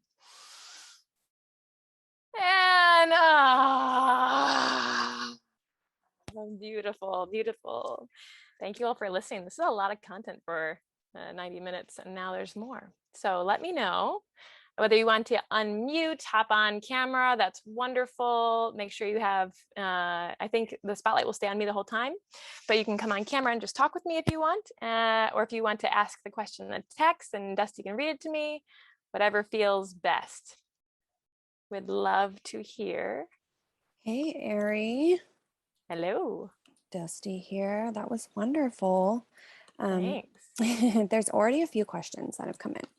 Great. So let's get to those first. And then if folks have more questions, please do ask. Some of the very first question was prefaced with quote unquote, juicy question. And it follows with, why do you think some people need kink in order to sustain their relationship? And they give an example and they say, what is appealing about kink versus vanilla sex? Mm. Yeah, great question. So I think that I think humans are complicated. And I think learning about the erotic blueprints is a really beautiful a place to start. But I'm just trying to think of Jaya's website. I'll get that for you. But if you just go on Google and you look for erotic blueprints quiz, you'll find it right away. And it really talks about how we all have different types of experiencing pleasure in general. And it can be with yourself, it can be through life. It doesn't have to just be sexual or erotic, but pleasure. And there are 5 main types. And one of them is energetic. And I'll try to talk briefly about this beautiful concept. Energetic are people who are more drawn towards, they can really feel people's energy. Like you could hover above their skin and they would really feel that. Someone walks into a room and they know they can feel that person's energy. Oftentimes these people find pleasure in experiences like crystals and tantra and more of that type of connection. And they can have full body orgasms with only playing with energy. And it's really cool. That's the light side. On the shadow side, they can oftentimes think that that's like the right way, like this, it's like the higher spiritual path. And if you don't follow that, then it's like not right. The second type is sensuals. Sensuals are really in connection with their senses. They are really pay close attention to the music that's playing, the lighting that's there, and like the smell of the roses or whatever. And that's how they experience pleasures, that full body, all the senses being turned on. Now, at the same time, in the shadow side of the sensual, they can oftentimes get stuck in their head if things aren't perfect. So if you're a sensual, you may notice that you go to the bedroom and you've set the light just the right way and everything's in place, but then you realize, oh my God, there's a pair of jeans on the floor that didn't fold. And you can't be present then. Like your partner's there, everything's almost perfect, but you're thinking about the jeans, or you're thinking about how you didn't finish the laundry, or you're thinking about how you didn't call this person, and you're just not fully present because you need all of your senses online and everything to feel more perfect and in alignment to be there and experience pleasure. The third one is sexual. Sexuals are they experience the pleasure mostly through their genitals. And that's how it is. They feel most seen and most alive and most pleasurable when you recognize that they are very sexual beings.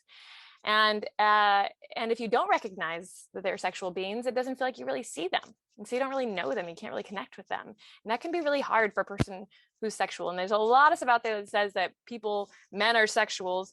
I have found in more cases than not that most men are more sensual in general in population than sexual. And so when you do meet a sexual, and you're not recognizing them for their sexualness, then it can feel really unsafe. It can feel really unsafe. So as a sexual who's married to somebody who's not a sexual, one of the things that we do is when we're beginning our intimacy time, which usually has a lot of foreplay and cuddling, what I need to do to feel safe is he knows, and we've considered this, he puts his hand just over my vulva and just holds there and says, I see you, and I'm going to interact with you. We're going to play later. And my whole system can just relax, because it's not like, oh, will I get attention in the parts that really are meaningful to me or not? And we can just breathe into that. And so that's really important. Now on the shadow side of sexuals, they can oftentimes be goal oriented. So they might be like, I have to have an orgasm. I have to have ejaculation to feel complete. And that can be really shadowy. Most of people can learn to find pleasure in the whole journey and not just the destination. So there's a lot of work that can be done there for healing. And then the next one is kinky. And kinky is anything that's taboo. Anything that's taboo. And this is how they experience pleasure. And it's a part of them. It probably has been their entire life. So it's not any better or worse than being an energetic or a sensual or a sexual. It's just their way of experiencing pleasure. And it could be psychological, it could be physical, but it's just part of their makeup. Now, on the shadowy side of this, there's oftentimes a lot of shame and guilt wrapped up in there. They've had this for a while. They don't feel like they can share it with people. It's not mainstream accepted. So that can be something we look at. And the fifth one is shapeshifter. It's somebody who naturally, or wherever they are in their journey, can play in all these different realms. They really like it. They can turn on their energetic, they can turn on their sensual, their sexual, their kinky, they can play in all of it. On the shadowy side, if they don't have it all, they might not feel connected to their pleasure. So if they're not playing all the video game pieces at one time, they might not find their pleasure. And that can be really complicated. So with all of these different types, they all have their pros and their cons, and their light and their shadow, and all of that's there.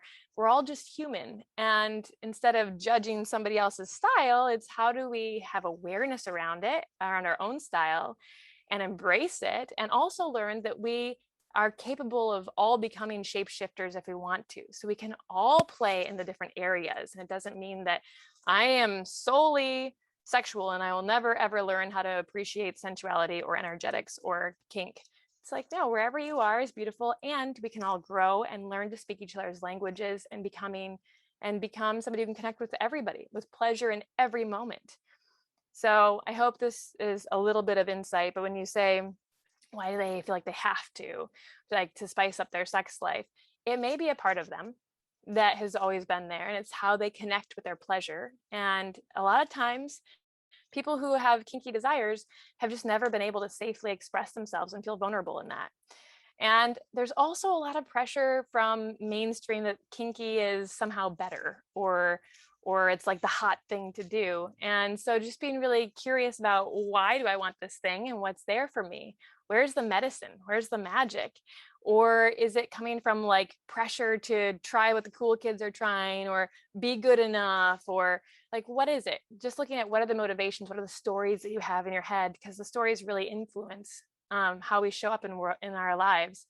If this is part of your true desire, then creating a safe space to do that with your partner and loving each other through that process, whether or not you identify as kinky but your partner does, there's a lot there. And just noticing, like, this is who they are. How can I love them in this space as long as I feel safe to be doing so? And there's lots of ways to create safety. I have a best-selling book called Relationship Agreements. It talks a little bit about this.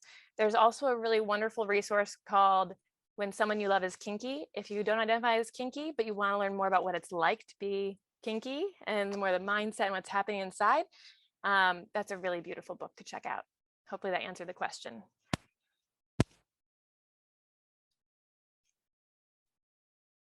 Yes, and I want to put your book link in the chat here, because I do have it in the event description, but it links also to your website, which is really helpful. So this is where you can see Eri's book. And then I do want to move on to the next question. And I am also, folks, copying and pasting them into the chat, because I know maybe you don't catch on everything that I say. So the next question is, could you please give some examples of kinky tricks that long distance relationship couples might try? Sure. Long distance relationships. Yes, lots of things. So I traveled the world speaking for a year, and I was speaking on 6 different continents, and I still had a partner at home. And so we had to really play with this and like what worked. And so I've gotten some personal experience with this one. And my husband is one of the nation's top career speakers. And so for 4 months of the year, he'd be gone on a speaking tour. So we learned all sorts of cool things. One of the tips I would highly recommend is getting really playful and like with technology, especially. So one of my favorite things to play with is erotic hypnosis. There are so many wonderful resources out there. You can take classes on it, but it can be a powerful tool just over audio or written or video.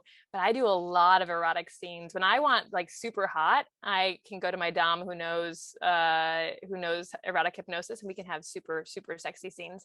And erotic hypnosis is just learning the art of allowing your brain to be open to receiving different suggestions. It's putting yourself in a more suggestible state, but you still have control to not do it. I hypnotize people sometimes, and when I'm doing that kind of work, I'll only work with people who are open to receiving the suggestion. And I'm very clear on like how we're going to create a healthy fun space. And we talk about, what do you desire? What are your boundaries? Same type of situation. I do that so they can surrender into feeling safe and feeling my love. And I remember one time I had a partner who was doing a scene where I was like, I just miss you. I just miss feeling your hands on my skin. And next thing I know, he's like, okay, imagine like you're on this mattress and all of a sudden my hands start reaching out from around like onto the mattress, but it's not just two hands. It's like 10 of my hands, and they're just wrapping you up. And I was like, I was so deep in my hypnosis, I could really feel, it felt like I could feel his hands all over me. And it was so comforting and erotic and juicy. And then his hands started doing all sorts of things that they couldn't normally do if it was just two hands when we were home. And it was so hot that I'm like, it's still a fantasy that I go back to often. And it was all long distance. And so I just want to like bring that erotic hypnosis idea into the mix. Also, spoken word can be so powerful, like reading each other erotic literature or poetry, sending each other special videos. I've, done striptease videos and sent them to my partner, or done a live striptease for them, or you can also do power play still and sensation play, where you are inviting each other to undress a certain amount, or maybe you mail them a new toy and they're going to open it in front of you and then maybe use it on themselves. I think there are even now vibrators and things that you can control over an app on your phone. So I don't know how it's depending on if you're in the same country or how far that range is, but it could be another fun thing to look at. And I run two different programs. One of them is for people in relationship, and I teach people the power of dating. And one of the things about dating is every date needs to be something new, interesting, challenging, and exciting for our brains to remember what it's like to be falling in love. And so I help people create that on each date. It doesn't mean they have to go skydiving every weekend, but it does mean that they're looking for things that are new, interesting, challenging, exciting to keep the love alive. So if you're a long distance, you have even more of a challenge to be doing that. And it could be like, oh, we've never watched a movie at the exact same time before. So tonight we're going to watch Finding Nemo, and at 8:00, my time and that time, and we're going to push play at the same time and be on the phone at the same time and like pause it together and eat popcorn at the same time. Like, it's just that, how do you create those bonding experiences? So these are a few. I also have found that symbols of whatever your relationship can be really powerful. So for some people, it's a wedding ring, and that's a symbol they carry with them everywhere they go. For some people, it's a tattoo. For some people, it's a collar. And so if you know you're going to be apart from each other for a long time, is there a symbol that you want to give each other where it's loaded with all sorts of meaning? So every time you touch your collar, you're going to think of me and you'll feel this, right? And you can start to fill this thing with meaning, or it doesn't have to be a physical thing necessarily. It could be a smell. With one of my lovers, I've trained them to, every time they smell lavender, they're going to imagine the sensation of my rope around them. And so what is that like? Every time they smell lavender, and they happen to live by a lavender tree, so this was very intentional. And so every time they smell lavender, they're just, right? And like relaxing into that beautifulness. So those are just a few ideas for long distance to get you started. Happy to help with more if you need more. Oh, I What else? love that. Love that with the lavender. Fantastic. So someone asks here, let me drop it in the chat. What are the best resources to find more fun ideas? And they go on to say, besides kink.com. Kink.com is a great resource. And, Amazon has lots of resources around kink. I highly recommend Dossie Easton and Janet Hardy have two books. They're called The New Guide to Topping and The New Guide to Bottoming, I believe are the names. Those are old books, but I still love them. They're just really straightforward. And these two people are just incredible authors. And they wrote the book, The Ethical Slut, which it's been a game changer for people around polyamory and ethical non-monogamy for a long time. And these books for topping and bottoming are also very powerful and can give you a lot of good starting material.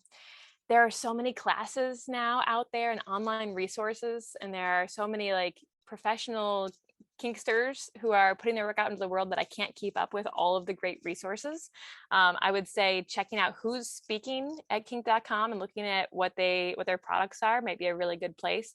You can also reach out to me. I do private lessons with folks, and we can do it virtually. And I spend a lot of time in people's bedrooms, and I love it, whether we're talking about communication or playtime and how you can get the most out of it. So lots there, but I'd say start with those 2 books and looking for credible resources. Also, if you don't know, there is a website called FetLife, and it is basically Facebook for kinky people. I'm going to warn you, the website you will never open around your family, never open it at work. It's full of all sorts of things that aren't always appropriate for where you are. And they also have lots of events and lots of great blog posts from people who are talking about what it's like to be in this world. And you can also ask great questions, and they have meetup groups where you can go and talk to people about what is this thing that you're doing, or what is your take on this feeling that I'm having, or does anybody know how I could try this thing that I'm curious about in a safe way? So lots of opportunities there. That's fetlife.com, and you can find me on there. I think coach_Eri. Wonderful. Yeah, I just dropped the link up to a bunch of stuff in there. I also dropped the link for some of those Bluetooth, like long distance toys. Yeah. We do sell some on Kink Store. I'm not sure about the, like what you said, how far away they work from each other, but check them out. And I also dropped in some of Eri's contact info there. Next question, can you please clarify the distinction between hopes and desires? Yeah, that's a tricky one. So if you were really keeping it simple, I think you could just choose one. I use 2. I use both depending on the setting, but you could just be like, my desires for tonight. Desires, fears, and boundaries, I'd say are the biggest and most important ones for when you're setting the scene. But I use hopes, fears, desires, and boundaries, especially if I'm leading a circle before a play party. That's why I keep all 4 of them in there, especially for this situation. So if I'm running a play party where I'm bringing people together with the intention of creating some really juicy, sensual, and sexual energy, I don't just, if you've never been to a play party, at least the ones I've experienced that I've loved, you don't just walk in and people are like instantly fucking. Like it's a human effort. It's a community. It's like we have relationships with each other. We have friendships. We are developing, like it's actually a community. And so what I like to do is when I'm starting off a play party is we all come together with some good food, and then we sit in a circle and we have a little icebreaker and we talk about like, where are we at? And it can be really nice to go around and share what are your hopes, fears, desires, and boundaries for the evening. And so this, like when we're speaking, I might say, oh, my hope for tonight is that I get to be a voyeur and just get a chance to watch some people having fun. That's just a bigger hope.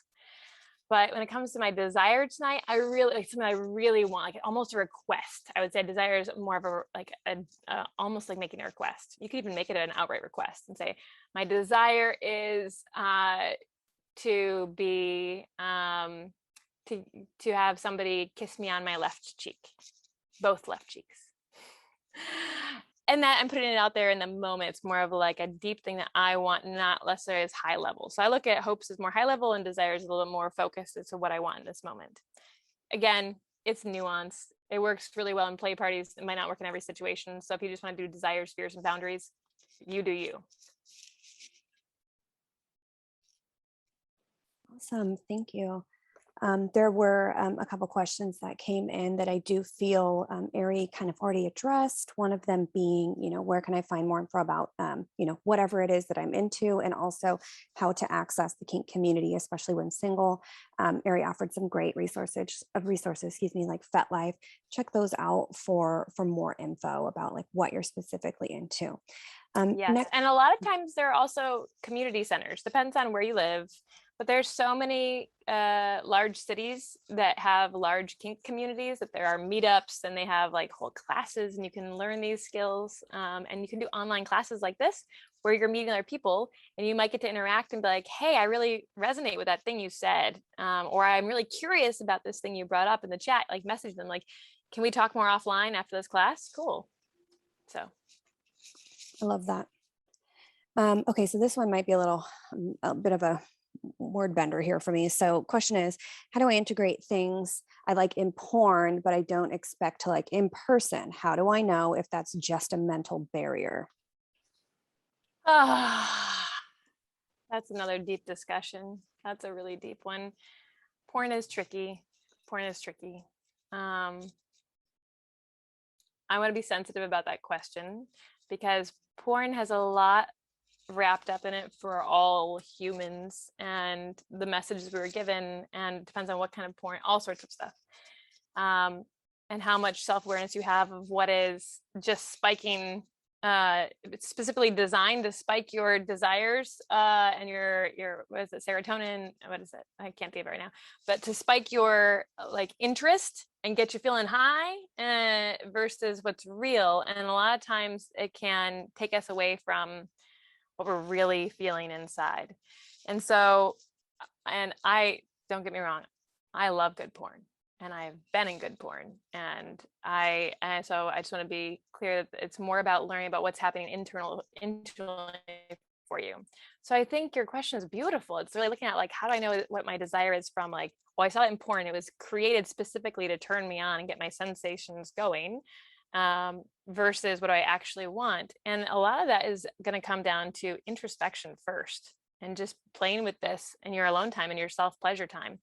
And when I say self-pleasure, I don't mean like just go and jerk off. I mean like really being with yourself and noticing what emotions are present when you're touching yourself and when you're moving more slowly and you're giving yourself more pleasure, when you're adding different like sensations like the scratching, and just being with that and allowing all the emotions to be present. Start thinking about what happens, where am I at in my own personal journey when I am lost in fantasy or when I'm really present with my body, and just being really aware of that. And then saying, oh, well, I would like to bring some of this and I want to be curious. And if I have a partner that might be open to exploring this, really being gentle about it and moving with this sense of curiosity of like, I really want to try this thing. Can we do it? Are you open to trying it with me? And then paying attention to your emotions as you go through it. Is it the thing you thought it was, or was it more of the fantasy that was turning you on? And you never know what you're going to discover. It might be magic. It's to actually get to do the thing. And as long as they're consenting and they want to do it, continue doing it, then great. Then continue playing. As long as it's consensual and nobody's getting hurt, then I think that there can be a lot of healing and magic in that. But just staying aware and not putting yourself in a box of like, I am only kinky and I'm only kinky with this fetish and I only do this type of porn type movements, right? It's like, use the whole sandbox and try not to judge yourself. Just be like, I want to play in this and be curious. And in this moment, what's most alive for me when I'm with myself. I knew I liked you. I love the way you frame things. Thank you for that. The next one is somewhat of a two-part question. The first part is saying that they love the framework for Dirty Talk. I'm really excited about Dirty Talk, but feel shy. Any additional tips or examples of things I can say or ask? And then part two is asking for any additional resources of getting more comfortable with Dirty Talk and or sexting. Yeah. So I would say the best resource is the person you want to send the messages to. You can learn lots. There's lots out there. It's a simple Google search or go into FetLife and look up Dirty Talking. But honestly, what I find is sitting down with whoever your partner is, and just asking some questions, some really vulnerable questions. You can talk about it. You can take notes. Like I'm gonna give you your homework in a moment, and you'll see that this can apply to your homework. But this is part of the laboratory time of saying, what phrases, if I said something to you that would super turn you on, what would I say? Or if you were sitting in your office one day and you received a super erotic text from me, what would it sound like? What would it read? And not like hiding this. It's not like they're doing the homework for you. They're teaching you, and allow yourself to be taught. And you're like, oh, wow, I never thought that that's what would turn you on, or I never thought that's how I would do it. And just allowing yourself to be a student and like, oh, this is how I'm learning my partner. And you get to see their response. So when you take that message and you surprise them with, you're going to send it at a day and time they don't expect. And then you might get their response back, and like, you might be fueled by that and be like, wow, okay, I did it. I wasn't feeling confident before, but I did it and the response was great. So now I can feel in my body, what do I want to say next, or what do I want to do next? And even if it's like, I'm really nervous, but I'm super turned on by the fact that you're turned on, right? Or whatever it is, like, it's that vulnerability. It's the hard part for most of us is that we have so much ingrained in us around performance, and it doesn't feel safe to be us, to be authentically us. We might be turned away, maybe abandoned by our beloved or by our play partner if we're really us. But honestly, that's the human aspect that's so juicy, that really creates the depth for the most amazing deep connections. So just speaking where you're at and being like, I'm super nervous and I'm trying this, right? I'm super nervous and I have to admit that I am like, can't stop thinking about jumping on you tonight, right? Whatever that might be. It doesn't have to be perfect, but you can teach each other and ask each other, like, what would feel really good? I never once thought to send a romantic orgasmic bliss type text message before I met my husband and we learned how to speak each other's languages, erotic blueprint languages. Never once. I thought he was getting turned on by me sending him like, I can't wait till you fuck me so hard type text messages. I didn't know he was being totally turned off. So he's my best teacher because he's the one receiving it. And you should see our text messages now. When we're doing foreplay, it is ridiculous. I'm like, can't wait to soar with you into orgasmic bliss tonight, my beloved. And because that's not my language that I receive, the message I get back is, yeah, and here's a picture of my dick, baby. Can't wait to see you tonight, right? And people would like look at this and be like, what the fuck is going on with these two? But we are both totally turned on by understanding each other and speaking each other's language. So hopefully that's helpful. Awesome. This one is interesting.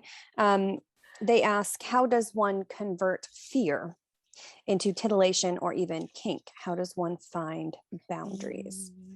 Beautiful. This is also another like full coaching session. So I'm going to keep this very high level and say this is a full coaching session. So take this with a grain of salt.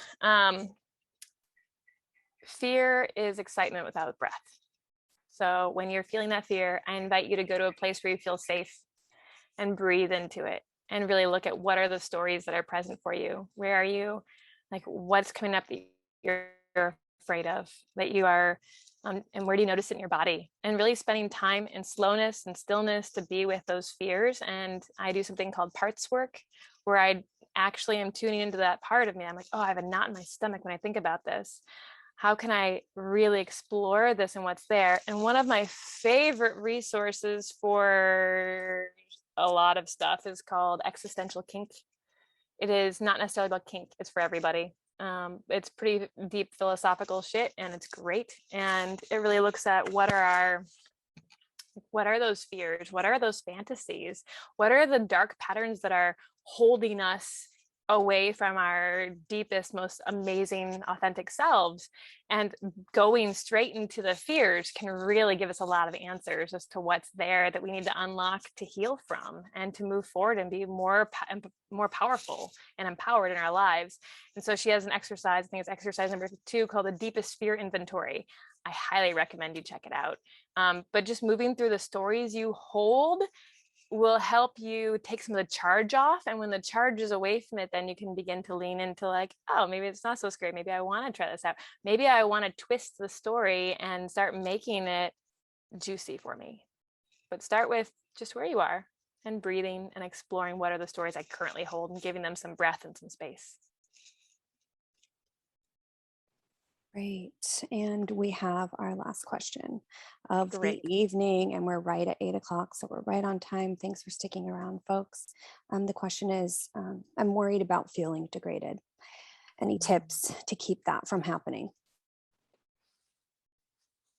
Yeah, you don't have to feel degraded is one thing. And all feelings are valid. And if you don't want to feel degraded and you start to, stop. Just stop that scene, stop. And beforehand, negotiate what actually feels safe and juicy for you to play with. And I have found so much deep empowerment through being submissive and through being dominant. And I wasn't able to become really strong as a dominant until I became really fucking strong as a submissive and letting go of a lot of the stories of like, who am I as a submissive? And I do not like degradation stuff. And it depends on like, what is your What is your definition of degradation? What feels degrading to you? And being really clear and explicit with your partner of like, this is a hard no for me. I don't want to go here. I will only play with people who are going to lift me up and help me feel even more empowered, and you're going to help me along my journey as a human. And I don't do humiliation play. That's my own thing. That doesn't mean that humiliation play is wrong. It can be really, really healing for some people. And that's mine. That's where I'm at. So just leaning into like, what is my no and what is my yes, and being really clear. And it's going to be an educational process. When I got to the point where I finally owned the fact that I wanted to play with the daddy good girl dynamic, that had so much shame behind it for me. And it felt kind of degrading for me at first. I was like, I have a story of like, it's not okay. It's not okay for me to want to play and call somebody daddy. And as I leaned into that fear and really developed trust with somebody that I felt like one day I just knew this person was the right person for me to play with this with, for me to let go of a lot of my own shit. And I asked them and I said, here are the boundaries and here's what I'd like to do. And he said, yes. And we started doing it. And all of a sudden my whole system relaxed and I was able to unlock some crazy stuff that I had never, like I've been pushing away for so long, and just let it go and really like step into something even more juicy and powerful. And then another day he said something that was like, I like good girl stuff. And at one point he was like, well, you've been a bad girl. I was like, no, done. Like pause the scene. Like that crossed something for me and in my body, it didn't feel good. So we're not going to do that. And it's just a chance to learn. And now how do we get back on track with play that feels really good to both of us? So it's just being tuned into you and what your experience is and speaking authentically and powerful in the moment if possible. And if not in the moment, then during your reflections afterwards, come back and share with your whoever you're playing with, so that you can make adjustments, that communication, and you can change together for the best of your journey. Thank you, Eri. Yeah. All right. Yeah, I want to just offer up one more time Eri's contact info. Wait. Website. Oh, yeah. I have to give you your homework and then you can do all that. Homework, give me. Really quick homework. Here's your homework. I'm going to invite all of you to go out and have a lab time. And you can choose any topic you want, whether it's talking dirty, whether it's doing spanking or hair pulling or biting. They're going to just set aside about 20 to 30 minutes with somebody you can practice with. Ideally, you can invite a friend, your Starbucks barista, whoever feels great, your mom. Be like, Mom, can we talk about like biting today? Well, maybe not that. You decide what feels good to you. And you're actually going to practice this in a container where you just get to practice, where it's okay to make mistakes, where it's okay to be a student, where it's okay to not have to perform or be really good at it, but really learning about how you give and receive sensation to be really important for both of you. So, and let me know how that goes. Let me know if it goes well, if you get stuck, anything that comes up, and that's your homework. Try a little laboratory. I'd love to connect with you all. Here's all my stuff. Dusty's been great about posting all the connections in this group, so I really appreciate that. And I'm launching a new program for singles at the end of September about getting ready for love and breaking old patterns that are keeping us stuck and continuing to attract the same partner and over again, or not really feeling fully empowered in ourselves. And I also do private coaching with people in relationship, whether you are monogamous or open or whatever form you are. So there you go. Awesome. Sorry to cut you off there. Didn't mean to. All good. Great. Everyone has their homework. Eri, can you confirm that on your website at the very bottom, folks are able to join your same mailing list there? They can. If you just, Okay. it's actually the top, it says like get free tips and stuff. If you desire to be on the mailing list, please just drop your email in here and we'll get that added very quickly. Or you can go to my website, but if you just drop it here, you don't have to do anything. I'll do all the work for you.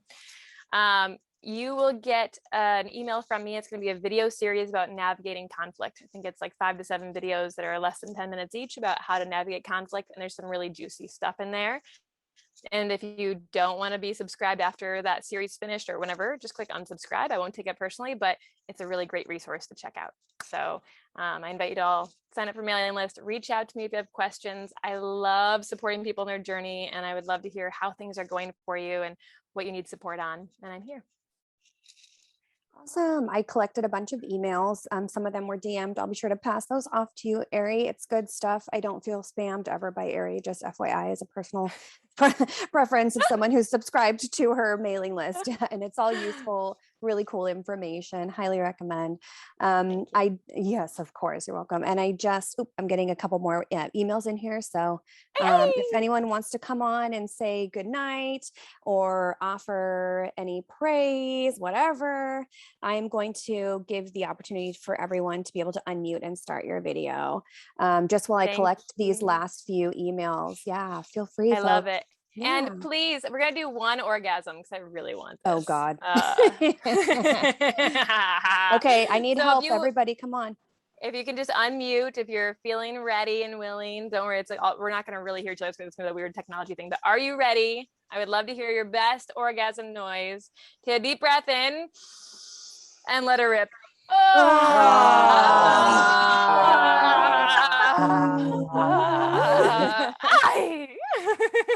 Thank you. I can't help but giggle afterwards. Okay, I think I got the last of the emails. Thank you, everyone, for your participation. Thank you, Eri. And thank you, everyone. That's it. Have a good night and be safe. Thanks, you too. Good night, everybody, or good morning, wherever you are in the world. Exactly. Bye-bye, everyone.